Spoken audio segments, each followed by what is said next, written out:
Bibiliya iravuga ngo umuvuzi ntazanywa n'abazima ahubwo azanywa n'abarwayi. Sinzi iby'inyuramo, sinzi ibikugura, ariko Yesu ni wo kubishoboza. Hari ibyo ushobora kubukora bikubabaza wenda, ari ingeso wenda yakubase. Bamwe muri twebwe natwe twari dufite ingeso zatubase, ariko Yesu aratubatura. Ubu turaho umudendezo, rero mutubahirize Yesu yavuze. Uzajya wumva abahuze.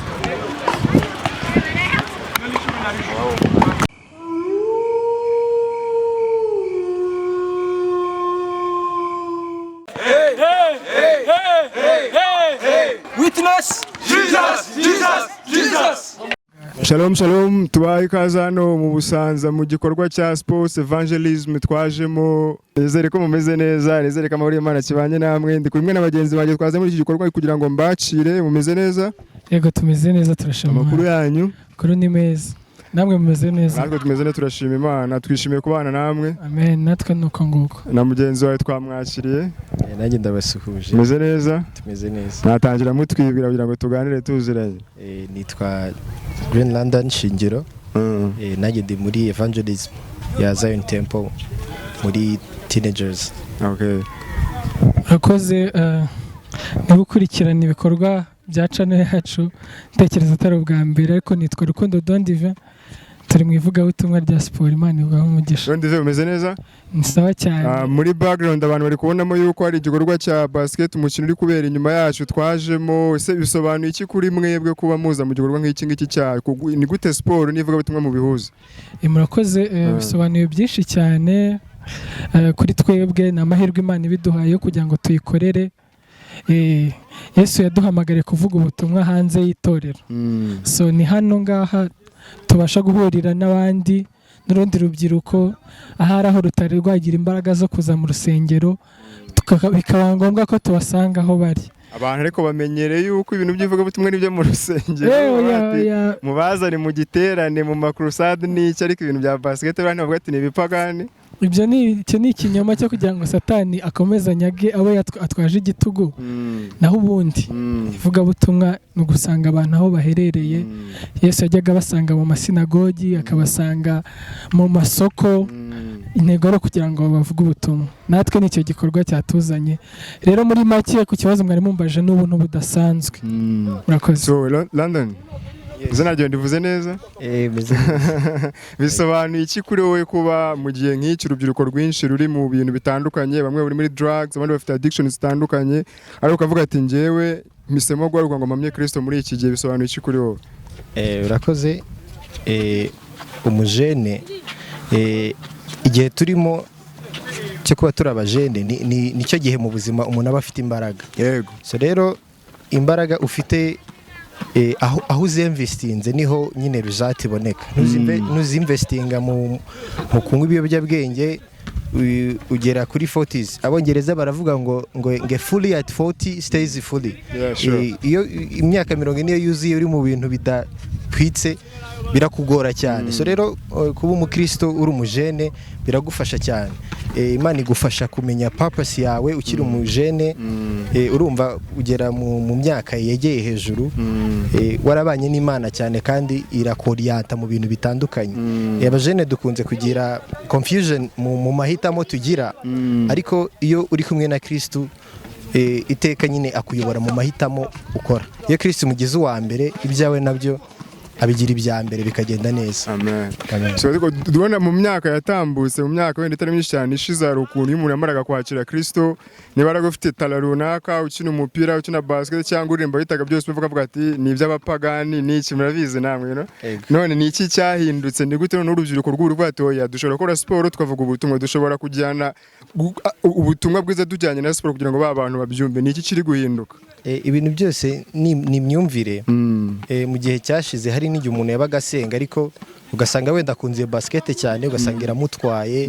So kuba evangelism iza hano mu bikorwa rusange, turabizi neza ko abajene baba bakunze Imana ariko badafite iyo courage yo kujya mu rusengero. So uko dukomeza tubegera hano ku masite aho bari hano, turi ni mu Busanza, harimo urubyiruko rwinshi cyane. Muragenda mubabona. Kubegera uko nguko ubegera twese nyine ntago ahantu twari turi iyo tuhaguma ntago twari kumenya ijambo ry'Imana nuko hari umuntu wateye intambwe cyangwa se akagupushinga kugira ngo umenye Kristo. Rero natwe nibyo turimo ahangaha hari abajene benshi cyane baje gukina basket, umwegereye ukamubwira ijambo ry'Imana wumva ko ari ibintu akunze, ari ibintu byiza. So uko dukomeza tubegera ni nako tubazana kuri Kristo. Amen.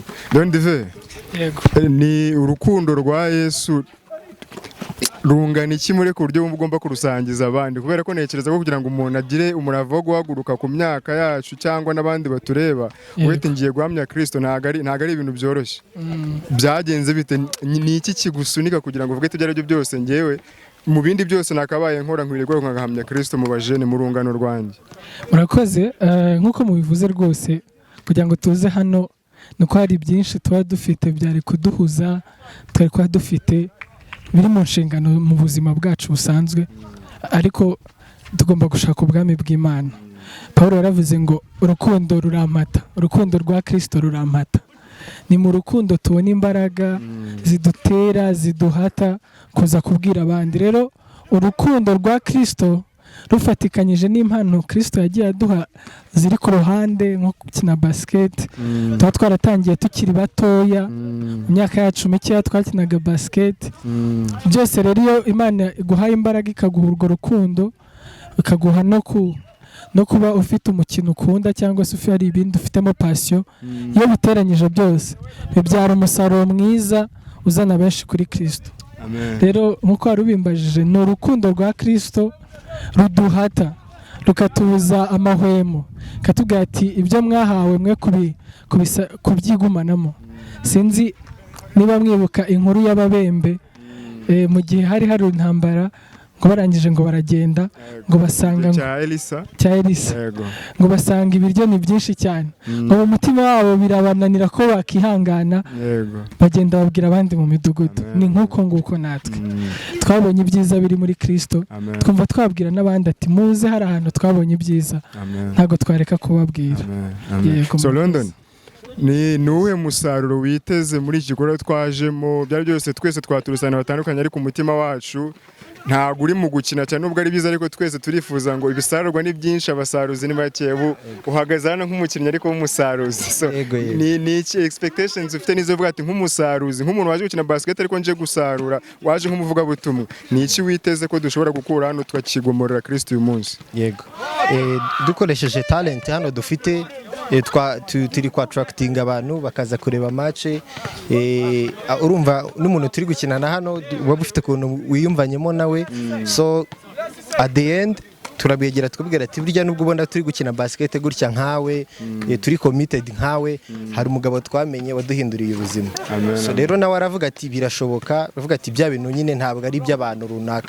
Kera umuntu wavugaga ubutumwa n'umuntu wabaga wambaye cravate unigije ibintu nyine ku buryo bareba nyine ukavuga ati uyu ni umukozi w'Imana, ariko biri guhinduka muri ino minsi. Imana iri guhagurutsa abajene benshi, niyo mpamvu natwe twaje hano kureba ibyo bisarurwa. Yego. So Imana rero ibaho umugisha. Turacyari mu gikorwa cya Sports Evangelism, nizere ko ngira ngo mugire message mugire undi rubyiruko, kuko urundi rubyiruko rwakijijwe rufite amatara cyangwa se rufite icyo rwavuga ariko rucecetse, ruvuga ati twebwe twarakijijwe ariko kadutegereze time yacu yo kuzajya mu ijuru, cyangwa se wenda ni iby'aba Dive, ni ibya London, ni iby'abandi, ariko twebwe tuzaduterana tujye mu rusengero ku cyumweru cyangwa mu mibyizi, ariko byo kuvuga ubutumwa hari abandi bireba. Tuniye message mwabagenera? Ego, buriya umuntu wese igihe utaratekinga action ngo ukore ikintu uba wumva nyine hari abandi cyagenewe, ariko Kristo uko umwegera cyane nawe arakwiyegereza cyane kuruta uko umwiyegereza. Ntago ari ibintu bisanzwe. Umuntu ajya mu bintu bya Kristo yumva nyine ari ugusenga, ariko wowe ushiduka waragiranye ubusabane nawe, yarakugize umuntu udasanzwe. So rero ntago ari ibintu twakihererana. Abajene muri hanze ubuzima butarimo Kristo buragoye cyane, kubera ko Kristo ni umugenga wacu, he's our mentor, dukwiye kumwiyegereza kuko arakiza, yakubohora mu ingoyi yose yaba ikuboshye, arakubohora mu buryo nawe utazi, utavuga ngo nabohotse gutya ugashiduka uri icyaremwe gishya. Ikintu dusabwa ni ukwegera Kristo tukamwemerera akaba mu buzima bwacu. Ntago ari ukuvuga ngo ube umuntu w'intungane, wowe uraza uko umeze, ariko ntago Kristo akwemerera kuguma uko waje umeze. Wisanga warahindutse icyaremwe gishya. Ndakoze. Dive, turimo dusoza kino kiganiro kugira ngo hari imisozi itandukanye. Umunsi turi ku musozi wa siporo, ariko hari indi misozi itandukanye kandi y'urubyiruko. Ni niye message y'urubyiruko uri ku indi misozi itandukanye wenda rutarahaguruka ngo rukoreshe itaranto zarwo ku misozi yarwo? Murakoze kubw'ikibazo cyiza. Ukuvuga ngo buri wese afite uko yahamagawe. Navuga ngo Yesu yatwigishije isengesho ryiza, aravuga ngo nimujya musenga mujye muvuga ngo Data wa twese uri mu ijuru, izina ryawe niryubahwe, ngo ubwami bwawe nibuze. Rero ikintu navuga nuko iteka ryose twaharanira yuko aho wahamagariwe, aho uri, ubwami bw'Imana buze. Ubwami bw'Imana buze, uvuga ubutumwa bwiza. Paulo yandikiye Tito, ndatekereza ngo cyatumye ngusiga ikireti no kugira ngo utunganye ibidatunganye. Ndumva ari nk'ibyo ngibyo, nuko batunganya ibidatunganye, ubwami bw'Imana bukaza aho bari to. Murakoze. Turacyari muri gahunda ya Sports Evangelism mu Busanza, ibiganiro biracyakomeza. Imana ikomeze bo umugisha. Shalom. Thank you. Shalom. Witness Jesus, Jesus, Jesus. Hejuru ya basket dukina bagatwara turabakristo, dukunda Yesu, twizeye Yesu. Ubuzima Yesu yapfiriye twebwe abanyabyaha. Yesu aragukunda. Yesu biravuga muri Yohana 3:16 kugira ngo urukundo Imana yakunze rwatumye itanga umwana wayo w'ikinege kugira ngo umwizera wese atarimbuka ahubwo ahabwe ubugingo. Asa avuga ngo ufite uwo mwana afite ubugingo no kuwita mufite amaze gucira amahitamo. Ntiyazanywe mu isi no gucira abantu. Amen. Yaje kugira ngo ahe ubugingo. Yesu arabakunda.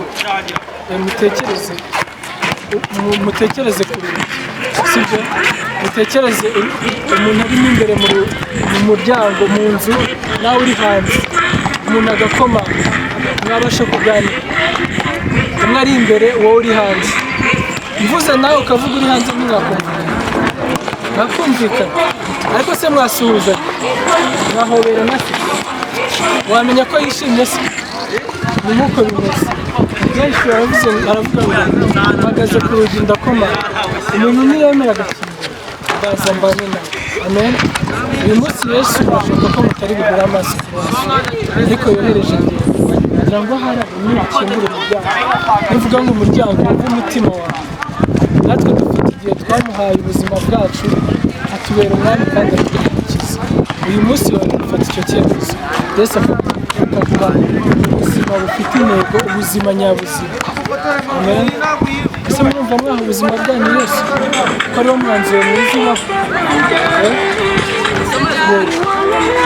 Reka mbabwire, Yesu ntiyifuza ko uza utunganye, ahubwo niwe ugutunganya. Amen. Bibiliya iravuga ngo umuvuzi ntazanywa n'abazima, ahubwo azanywa n'abarwayi. Sinzi iby'inyuramo, sinzi ibikugura, ariko Yesu niwe ugushoboza. Hari ibyo ushobora kubukora bikubabaza, wenda ari ingeso wenda yakubase. Bamwe muri twebwe natwe twari dufite ingeso zatubase, ariko Yesu aratubatura. Ubu turaho umudendezo, no mutubaye Yesu yavuze. Rwanda wumva abahuzi.